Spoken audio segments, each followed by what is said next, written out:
You're listening to The Mountain Spirit, a podcast of Christian Appalachian Project. I'm a firm believer that we're all connected by our shared humanity and that finding that intersection sometimes just means having a conversation. Today we get to hear from Amanda Hughes. She's a curator for the Kentucky Coal Museum. The museum is located deep in the heart of Appalachia in Benham, Kentucky, on the site of a former coal camp in Harlan County. Its many exhibits teach visitors about coal miners and their families, along with their role in the Industrial Revolution of the 20th century. We're so excited to have Amanda on today. Hi, Amanda. Welcome to the show. Hello. Thanks for having me. Well, we're so excited to have you on and learn more about the museum. And so why don't we just jump right into, you're the curator of the museum. Can you share with our audience what that entails? And what does a typical day look like for a museum curator? Well, it varies day to day, but like my main duties as curator, I guess, would be to oversee the day-to-day operations of the museum and to work in the exhibits and maintain all that stuff, and to do new accessions and the paperwork that goes along with that. And then as far as the day-to-day stuff, it really varies because there's days that we are swamped with people, and so it takes all our time to just introduce people to the museum, to talk to them, answer their questions and things like that. And then we also answer questions about things in the community also. It's not always just the museum. So there's days that we're just focused just on people, and then there's other days that we're not as busy, so we can focus a little more on cleaning of the exhibits and the building and maintaining just the everyday stuff. Yeah, so it sounds like there's some of that's an administrative part, and then some of them like tour guiding and answering questions and interacting with the public, community engagement. So that's really exciting. But can you share a little bit for people who may not be familiar with the museum, a bit about the history, like how long has the museum been around, or how did it get started, and how long have you been there? Okay. Well, the museum, they opened it in 1994, and so it's been around for a little while. I've been working there since 2011, so it'll be 14 years in July. And as far as the museum itself, the museum offers the public an opportunity to learn about coal mining through the presentation of all of our different exhibits and the collection of memorabilia that we have in the building. The building itself was the old commissary building for the Benham Coal Camp. And so the goal when they were developing the museum was to tell the story of coal.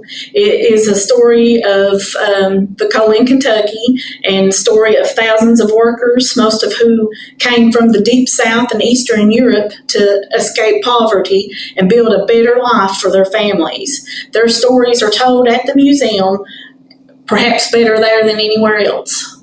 Yeah, so what made you want to be a part of working at the coal mining museum and helping people to learn about this rich history? I guess just the opportunity to get to share the history. I just really love my job. I really love getting to tell and share the history with youth, who have family that may be coal miners or may have been coal miners, but they just really don't know, the history part of it, the older aspect of how they done it. I just really love my job. I love sharing the history. So what are some of the you mentioned memorabilia in the museum. What are some of the kind of items that if we were to walk through that we would see? We have the old safety lamps, the old carbide lamps, the different styles of helmets that they used for safety. There's different kinds of lunch boxes that, they've evolved over the time. They are different shaped and different things. We have a collection of check stubs. We have belt buckles that they would give them if they've been with the company for so many years. It's like an award or a gift or whatever. Letters from trapped miners that may have been in an accident, or they were in an accident, but we've got some of those on display. General stuff like that, stuff they use day to day. So it really does seem like it's a walk through history, a walk back in time to be able to get a glimpse for younger people, for people in the community. So tell me a little bit about yourself, where you're from and where you grew up. I'm from Harlan County, Kentucky. I live in the city of Cumberland. That's where I grew up at. we're just down to earth kind of people. Yeah. So what makes you proud about being from Harlan County? Well, I guess, there's lots of things that make me proud, but I really like the community aspect of it, the way that, we're always there to help each other when something happens. That's one of the things that really makes me proud. Yeah. So that means that you are Appalachian. And so if you think about your Appalachian roots, what would you say about your Appalachian roots helped shape the person that you are now? I would say that those roots have probably helped me to be more caring for the people in my community. Yeah, that's important. We've interviewed other folks from Appalachia as well, and community or family always comes up as a reason why people stay in the area and why they feel such an affinity for the place that they call home. And so we definitely find that as a through line through many of our interviews. So let's dive in a little bit more about the museum itself. There are 4 levels of exhibits. So we're going to talk about just a few of those today. So we hope that people will come check it out so they can see all that the museum has to offer. But there is a part of an exhibit called The Life of a Coal Miner and Their Family. So can you tell me a little bit about, if I was going to the museum, what we would find out or learn from that exhibit? Okay, so basically, to me anyway, that's basically our whole first floor. We have different exhibits set up, different little exhibit areas that resemble or replicate like the miner home exhibit. So we call it the home and town area. And so you've got exhibit space that's set up for like the living room, the kitchen, a bedroom. And then you've got the home and town exhibits like the barber shop, the commissary store, the hospital, the engineers exhibit, different things like that. As you walk through and you look, it's set for like, back in the history. So you've got like probably in the 30s. You got to keep it, between the 30s and 50s. So you'll see like the older style bedding sets and the older style kitchen sets and appliances and things that they used in the coal camp homes. And then we've got some other memorabilia and stuff there also. So it'll give you a chance to see exactly like what a coal miner's life would be like in the 30s, 40s, 50s, with maybe where their children grew up or where they ate dinner and those kind of things. So I think that's very neat that it sounds like you said it's the whole floor. So it's an opportunity for you to come in and like walking into a home and seeing what that it was like and experiencing that for yourself. And I think that has probably be very important for young people to be able to have sort of that historical perspective, but in a real life, not just watching in a movie, but being able to see the bed or the stove or how that was set up. So that's really important. So you also have a display called Native Americans and Early Settler Displays. Why is it important for you to have that, or why is that exhibit important in the museum's story of coal mining?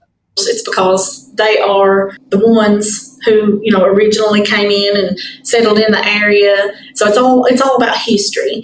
They came in, they settled in the area. Certain places are named after certain people because of what they did and what they accomplished. And so it's just an important part of the history to include all of that.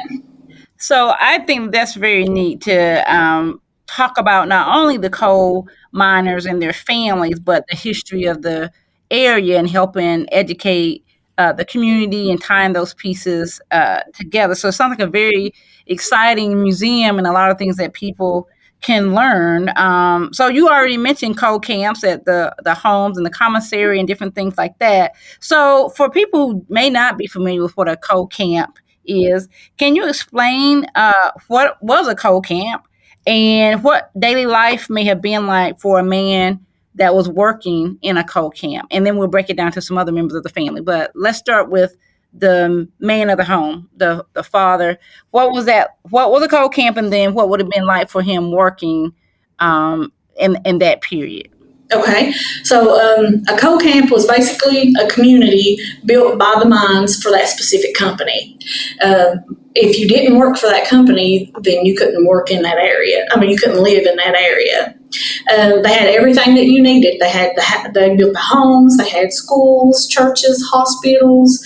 They had the company stores where you could purchase anything that you needed. And in most times you would have to use script until they outlawed it. But back in the day, you had to use the company script in order to purchase the items. But they had, not necessarily all, but like, for example, the ones in Benham and Lynch, they had special doctors that they hired from away from here to come in to work at the hospitals, so that they had the best care for their workers that they could have. And so, moving on to the miners' basic day, now this is just in general, this isn't necessarily pertaining to everybody, but in general, they would get up in the mornings, they would get ready for work and eat breakfast with their family. Then they would head out to the mines where they would spend the day digging coal and loading coal. And then, that took up most of their day was the work. And then they would end up returning home sometime around dark, and then they would have dinner with their family and get ready for bed. And then they wake up and start over the next day. Yeah, it sounds a little bit like sun up to sundown, that these were folks who were really committed to providing for their family. So what would have life been like for the woman raising her family in a coal town or a coal camp? Basically, they would get up in the mornings. They would, of course, fix the breakfast for the family, and then they would pack lunch for the husbands and their children, the ones that attended school. Then, they would send everybody off. They would do house chores, cleaning. She would take care of any children that was too young to go to school. Then she would be responsible for the shopping, for the groceries and stuff like that. And then by the end of the day, she would have dinner ready for her family, and then they would go to bed and start over. So tell me what a typical day then would have been like for a child growing up in a coal camp. Well, most typical children, they would get up, have their breakfast with their family, then they would head off to school. They would spend their day learning, doing all their educational things. And then after school, more than likely, they would come home and they'd have chores. They would help around the house with some chores. They would work on their schoolwork. And then if they had time, they would play around some with their neighborhood friends until dinner time. And then they would have dinner with their family and get ready to settle down for the night. So you mentioned in the coal camps that the hospital and the stores and everything were owned by the coal company. Was that true of the schools as well in terms of the teachers and how the kids were educated? Yes, ma'am. It was all owned and operated by the coal camps. They hired all the teachers and built the buildings and all that stuff, yes. At the point at which coal camps closed down, then would that meant that the town essentially lost the hospital and the school, like all the workers that were associated with that, were they hired by the coal companies, or would they stay behind if the coal mine closed down? Well, I guess it kind of all depended on the coal company itself, because I'm sure that, we all know of a coal company or coal camp town that has completely just pretty much disappeared after, the mining and everything went away. But there's some, like, for example, up at Benham and Lynch. Benham, the coal company that was there, was owned and operated by International Harvester.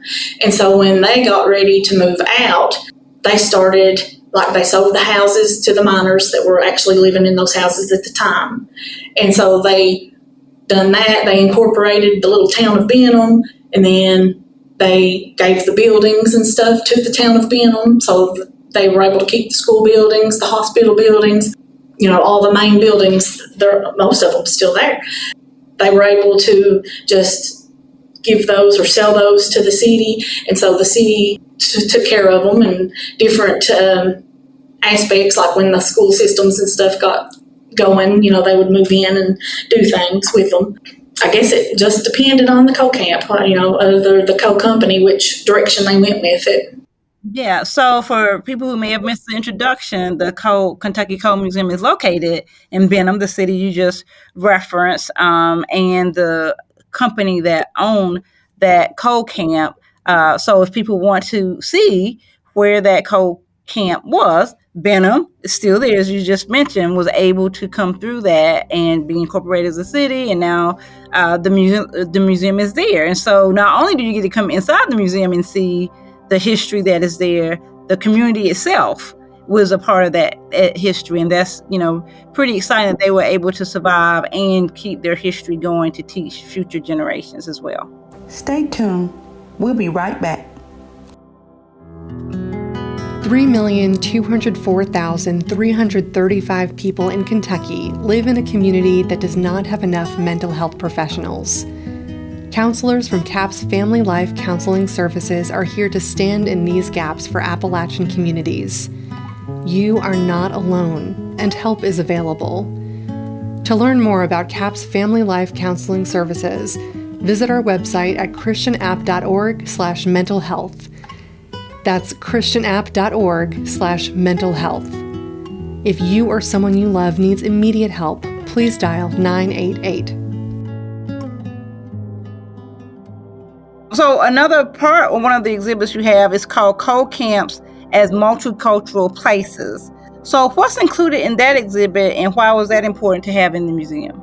What that's about is there were several different nationalities in Benham and Lynch, and I'm sure they were like that everywhere. But miners would come from all over to work there, and so with all the different nationalities, you had all the different backgrounds and cultures and views and all this stuff, and so everybody just had to kind of try to get familiar with each other and learn to work together, and that way they could be a successful mining group. I thought that was interesting. We just finished our 60-year anniversary, and when our film director was pulling images of coal camps and coal mining in East Kentucky, that was one of the things, that they were, of course, African-American miners, but there were also Asian American miners. And to see the picture, it was you see the picture, and then he said he had to explain, like, that's not just a random picture I put in. That is a coal miner. That is a Asian American coal miner, and he had pictures on the walls. Cultural, relevance to him, and it was just interesting to see, because I don't think you think of, probably don't think of Asian Americans when you think of coal mining in East Kentucky. So thinking about that being a multicultural place, and for people to come together and work together, and as you were saying, make a life together and figure out, across those cultural barriers that may exist, but they had to come together as a team to mine the coal and to live in community. So I just think that many people will be surprised to think of that when you think of coal mining, or you think of small rural communities. But I think that that's an important part to recognize and to acknowledge. And I just think it's very neat. And I'm glad that that is a piece that the museum has to show how Benham and Lynch and other communities were able to work together. So for coal miners, let's switch gears a little bit. For coal miners who visit the museum, what do you hope that they take away from seeing this history? Well, I've thought about that, and I feel like that I would like for the older miners to have a sense of pride, because things have developed or evolved so much over the years that they've got all this new equipment and everything, and that's all good. But just a sense of pride, to look at the old exhibits and be like, well, that's how my daddy mined, or something like that. And then for the newer miners, I think it would be nice if they took away a new kind of respect for the older miners, because it's Not that it's necessarily easier nowadays, but they've got all the equipment that helps them. And so I would just like for them to feel a new type of respect for the older miners. Yeah, I love that. Those are both like wanting the older miners to have that pride in the work and resilience, and that they were taking care of their families and have the community. And then for the new miners to be able to, respect and look at the miners who maybe didn't have all the technology they had, but still was doing a hard day's work and contributing and all of those things. I think that's awesome. I'm glad that that is a part of your mission and personal, working to make sure that visitors to the museum are learning that history and that can walk away with the pride of the contributions that coal miners have made to America, not just to Kentucky, but to America in general. So we're gonna flip the script a little bit here. So when you think about there are some hard truths as well about coal camps and negative impacts of coal mining and that legacy. But we also just talked about the pride of the work and doing a hard day's work, taking care of your family, and the contributions the industry has made to the Industrial Revolution and allowing the country to move forward. How do you reconcile those two narratives about coal, like some of the negative impacts on the environment and things like that, but also that it was fueling sort of the economic engine of the country as a whole?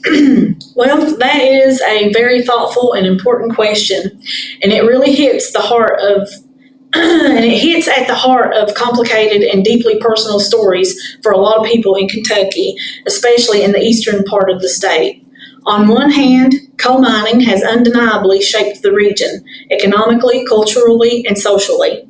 Generations of families found steady work in the mines. That work wasn't just a job, it was their livelihood, a source of pride, and often a way for people to build better lives for their families. There's a powerful sense of dignity and identity tied to that labor.